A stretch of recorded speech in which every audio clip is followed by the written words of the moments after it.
యావరేజ్గా 1 అవర్కి 10,000 tickets book అవుతున్నాయి. మేము కూడా చెక్ చేస్తే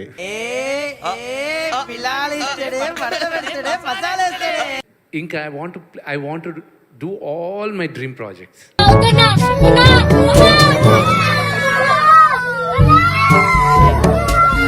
ఈ సినిమా వ్యక్తిగా కూడా నన్ను విపరీతంగా మార్చేసిందండి.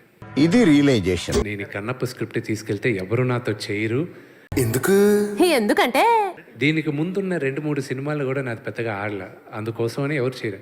ఓకే, ఈ ఓపెనింగ్స్లో ఈ నెంబర్స్ మీరు చెప్పకపోయినా దీని వెనకాల ప్రభాస్ ఇంపాక్ట్ అంతవరకు ఉంది ఈ ఓపెనింగ్స్ వరకు. I have no ego in accepting నా బ్రదర్ ప్రభాస్ వల్లే ఈ ఓపెనింగ్ వచ్చింది అని. కంగ్రాట్స్ రావు గారు, మీరు డే బై డే దినదినాభివృద్ధి చెందుతున్నారు. మిమ్మల్ని చూస్తే నాకు చాలా సంతోషంగా ఉంది. అందరూ ప్రభాస్ గారు వచ్చిన తర్వాత సినిమా మారింది అంటున్నారు, అక్కడ కాదు మారింది సినిమా.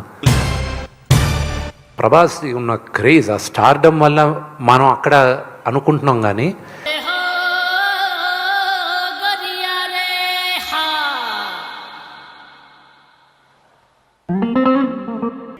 ఒక్క ఛాన్స్ రా, ఒకే ఒక్క ఛాన్స్.